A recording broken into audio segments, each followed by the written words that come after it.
Hello,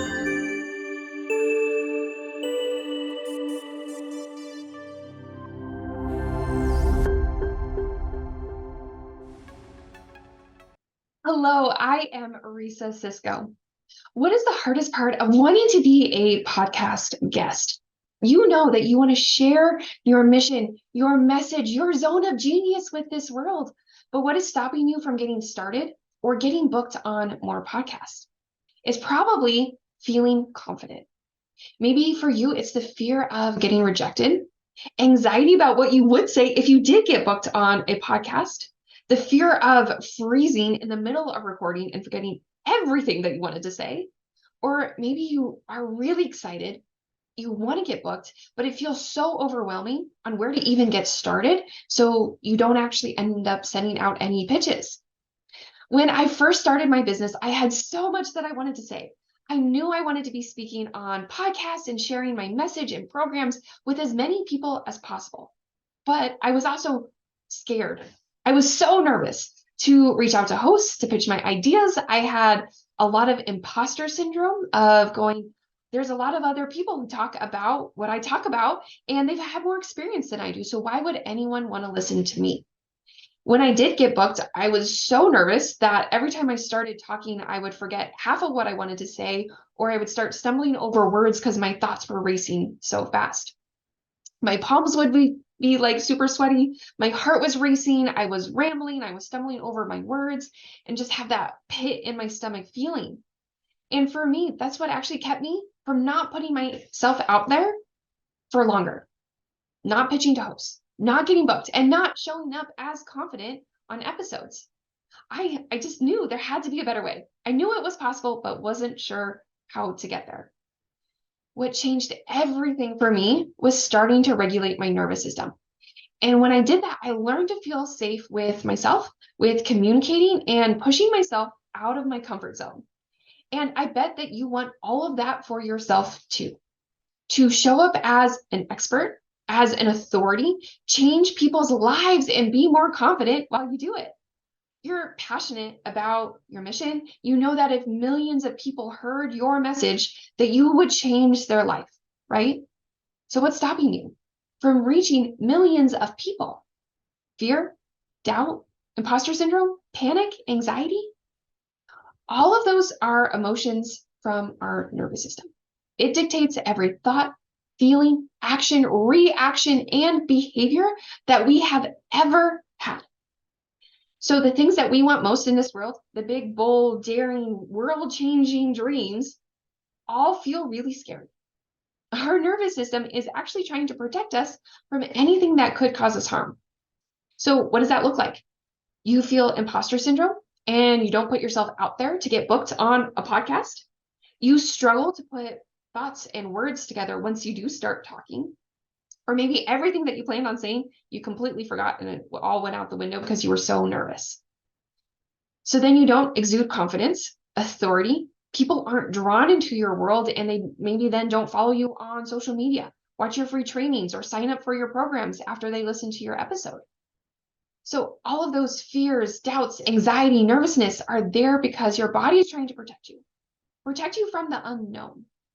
But as business owners, leaders, entrepreneurs, and thought leaders, we aren't meant to stay in our comfort zone. You are meant for more. You are meant to change this world. But you can't change the world if you feel like you get blocked every time you try. So how do we change that? How can you feel more confident to pitch yourself, to be a guest, confident in delivering on every episode you guest on? And how can you just be your authentic self and show up as the amazing human being that you are?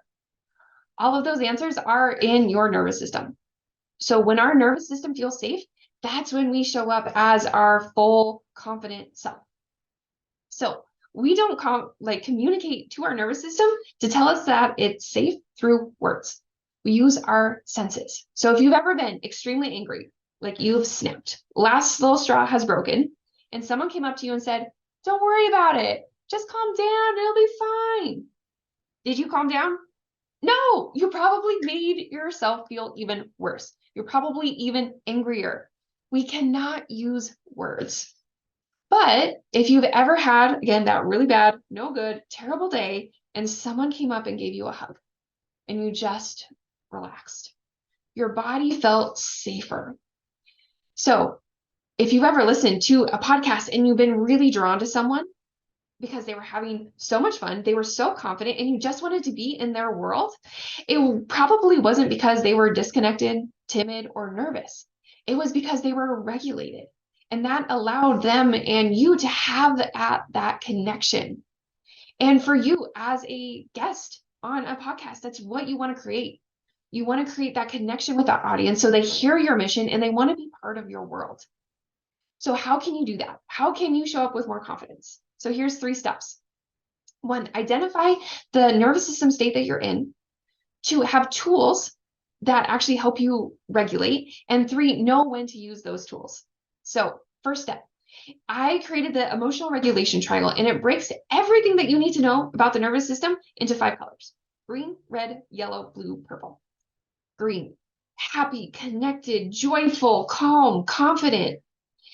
Maybe you've also heard of fight or flight. So I actually break this into 2 parts, red and yellow. Red is angry, feeling out of control. I want to yell, I want to kick, I want to scream, I want to run away. Yellow is that anxious, nervous, panicked, frustrated, worried. Then we also have blue.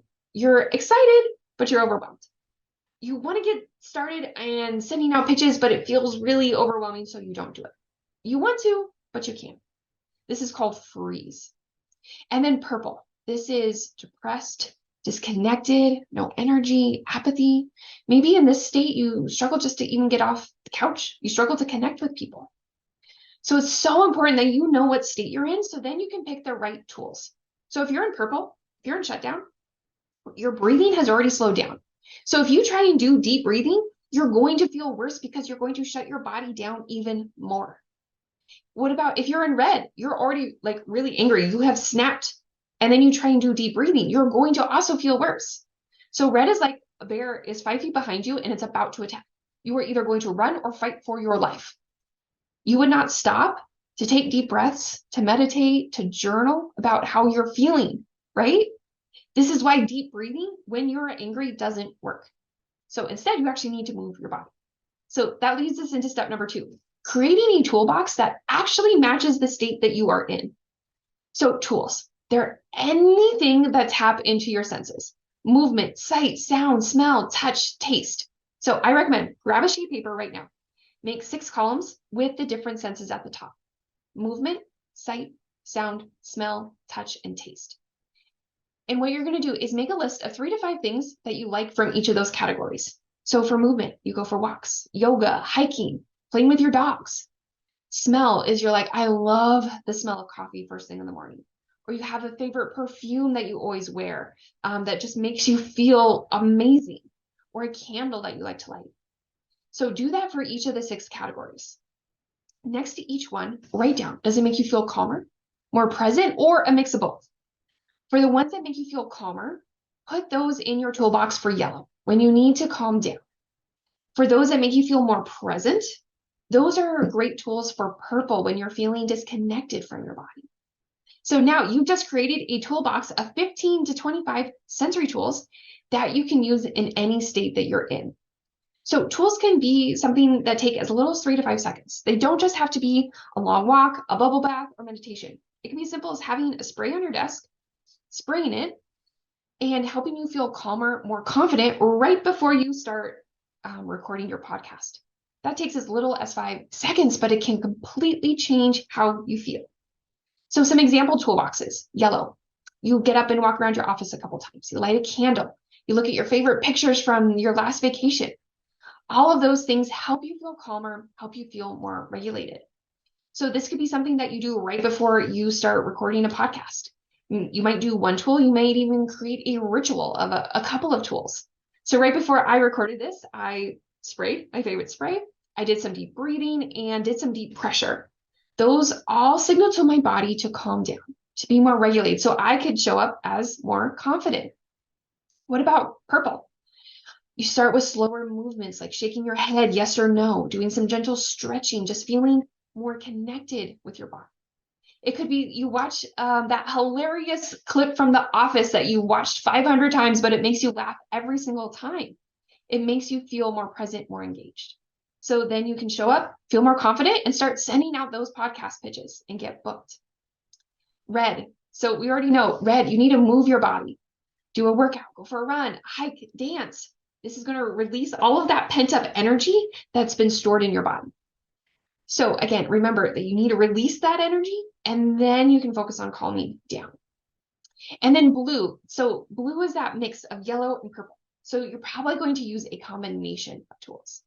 Things from your purple toolbox, things from your yellow toolbox. Again, how can you feel calmer and more engaged in your body? And then step 3 is, when do you actually use these tools? So I break that into 3. Tools that you use every single day, what you do before a trigger, and what you do after a trigger. So daily tools. Go through your daily routine. You're already doing tools, whether you know it or not.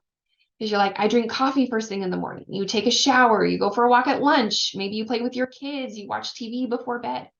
Those are all tapping into your nervous system to help you stay calm throughout the day.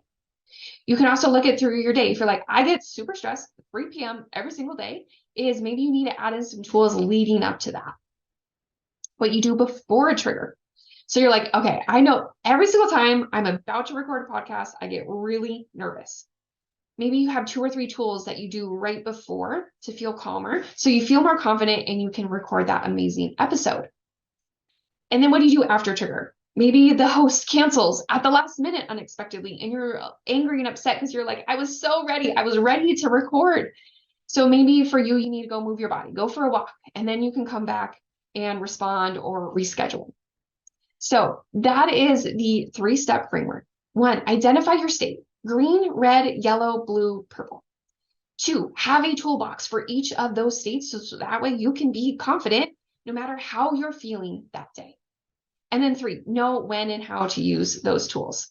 So that way you can share your mission, be more confident, be an amazing speaker who creates connection with the audience, show up as your best self, record that amazing episode where the host wants to just keep inviting you back because you just knocked it out of the park.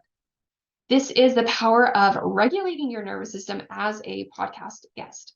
So what are 2 to 3 tools that you're going to use today to feel more confident? Maybe it's so that way you can send out that pitch that's been sitting in your draft email inbox for 2 weeks. Or maybe you're recording an episode today. What are a couple of tools that you can use right before you record so you can be more confident? Thank you so much for listening. I'm Rhysa, and this has been my Pod Talk.